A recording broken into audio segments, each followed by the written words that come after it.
Coba siapa yang bilang Jokowi itu adalah pemeras rakyat? Katanya banyak rakyat yang tersakiti dan yang dikecewakan oleh Pak Jokowi. Ayo siapa? Rakyat yang mana? Jangan-jangan rakyat yang ini ya? Coba kita lihat. Apakah rakyat yang ini? Belum berebutan ingin bersalaman dengan Pak Jokowi. Rata-rata itu rakyat kecil ya, sangat sayang sekali sama Pak Jokowi. Ribuan rakyat loh membadati dan ingin melihat Pak Jokowi cuma. Nah, rakyat yang mana yang tersakiti oleh Pak Jokowi? Nyatanya ini loh ya, banyak rakyat kecil yang berantrian cuma hanya ingin melihat Pak Jokowi loh.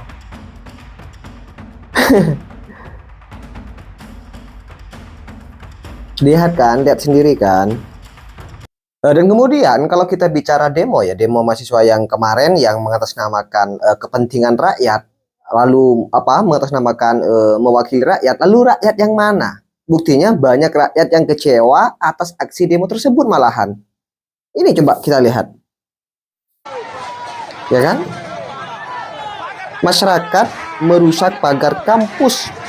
Diduga kesal akibat unjuk rasa yang dilakukan sampai malam hari hingga terjadi kemacetan panjang. Alah, masyarakat itu banyak yang merasa terganggu pemirsa terkait dengan gelaran aksi demo tersebut.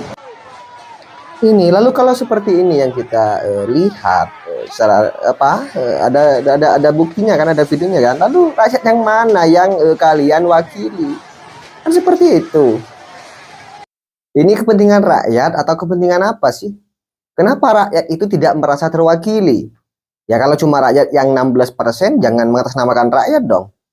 Pendukung si A atau pendukung si B aja gitu kan. Kan lebih fair. Atau bisa jadi ini kan kepentingan kelompok. Ini saya cuma hanya bertanya loh, jangan merasa kalian atau jangan kalian marah.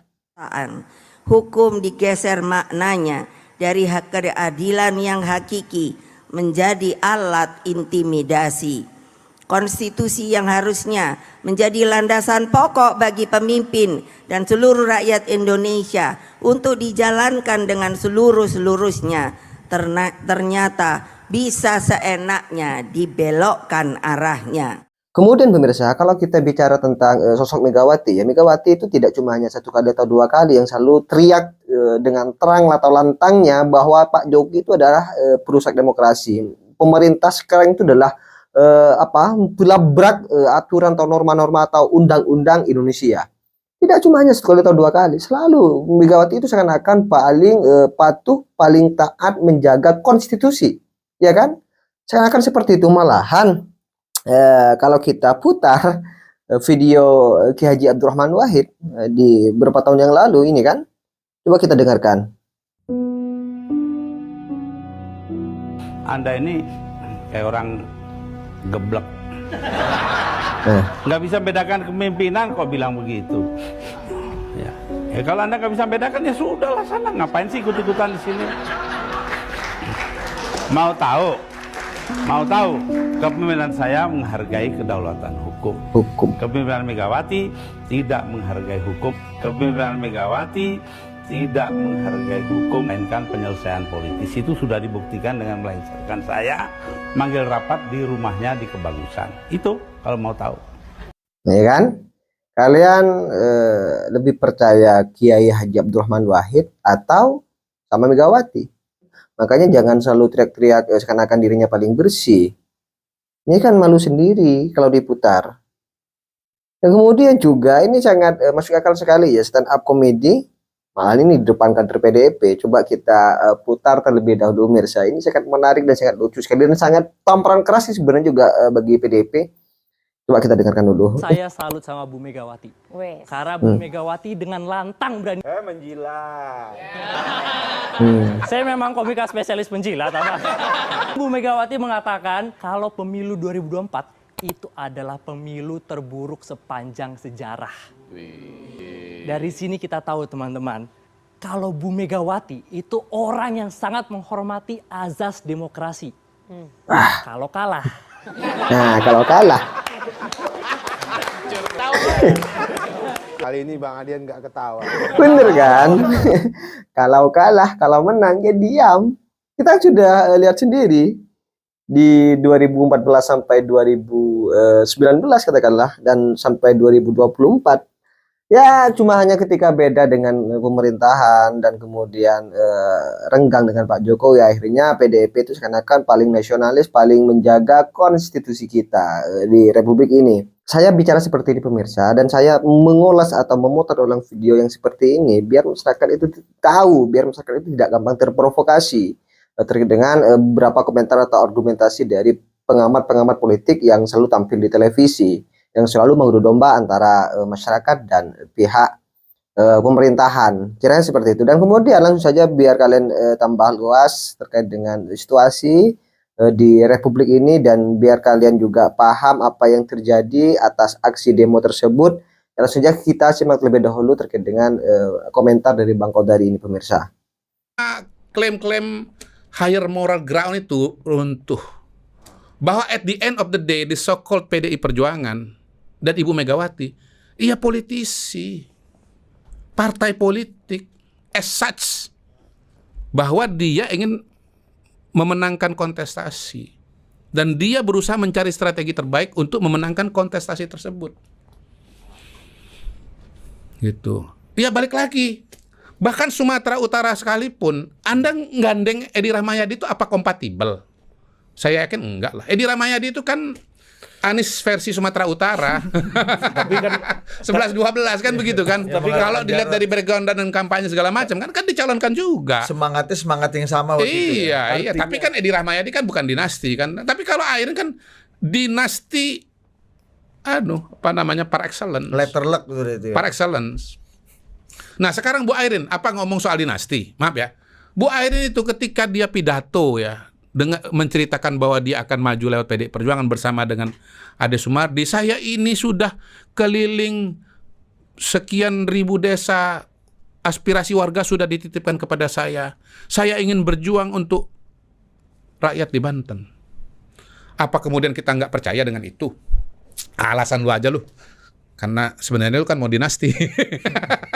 Lu bohong, lu bohong, mau memperjuangkan kepentingan rakyat, lu nggak bisa dong. Apa memang nggak mungkin bahwa dia ingin memperjuangkan kepentingan masyarakat? Tapi kan sebenarnya kan gitu Mas Sergio, hal-hal yang di luar nalar ini bisa dilakukan karena ada sebuah kemarahan yang sangat besar kan, ketika mereka PDI gitu ya, dan Mas Anies gitu, dua-duanya kalah di Pilpres, habis itu mereka merasa dipermalukan gitu ya. Akhirnya kemarahannya membuncah kan. Gak masalah. Hal-hal yang di luar nalar gak masalah gitu. Apa bad value apa tadi iya, kata Mr. higher moral ground. Bukan satu pertemanan antara orang yang marah tuh. Strength bad fellow. Ya, atau unholy alliance. Unholy alliance. Unholy alliance. Ya orang bisa, calonnya bisa marah, partainya bisa marah, tapi karena ideologinya sama, dia bukan unholy, dia holy alliance. Kalau ini unholy karena ideologi beda. Iya. Nah, tapi tadi tuh kalau iya itu kan motif personal kan, artinya kan kemarahan yang bersifat ini kan sentimen berarti, bukan higher moral ground, bukan soal melawan populisme otoriter. Ini kemarahan personal Anda aja, sama kayak Anda misalnya main tenis lalu Anda kalah. Tapi kan ini lagi-lagi kita masuk ke konteksnya Pak Prabowo ya. Pak Prabowo ini kan tipikal yang ngerangkul gitu ya, yang pengen yang kalah ikut bergabung gitu. Betul. Ya kan? Tapi artinya kan kemarahan-kemarahan ini akan menghasilkan pekerjaan yang berat buat Pak Prabowo, mengajak orang membangun bersama. Malah dia makin marah, makin dia duduk di situ, dia lempar batu pas Pak Prabowo bangun jembatan. Ini kan merugikan Pak Prabowo gitu. Iya kan, koridornya kan akhirnya kan hukum. Kalau lempar batu kan udah melanggar hukum kan gitu kan. Kalau cuman kritik-kritik kan nggak melanggar hukum, nggak masalah.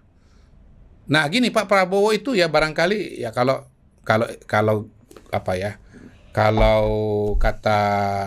kata angin lewat istilahnya, kata berita-berita yang beredar lah, konon udah 2 tahun nggak ditemui oleh Ibu Megawati, Pak Prabowo. Iya. Tapi rupanya ada yang lebih hebat dari Pak Prabowo, yaitu Sigit Listio.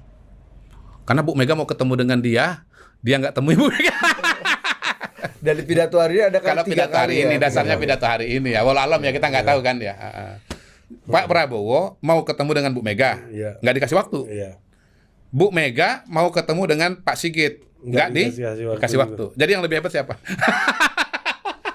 Iya ya. Gitu. Ya, ya balik lagi bahwa sebetulnya kalau kemarahan yang sifatnya personal itu bukan higher moral ground.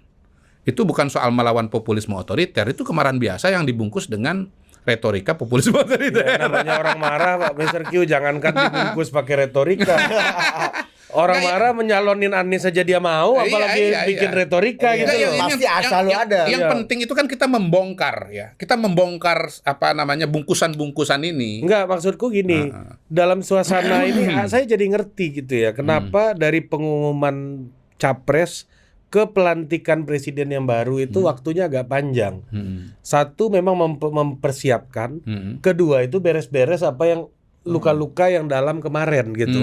Ya kan, agar Enggak, semuanya sebetulnya yang terjadi sekarang ini nggak sengaja, Chief. Yang terjadi sekarang ini nggak sengaja.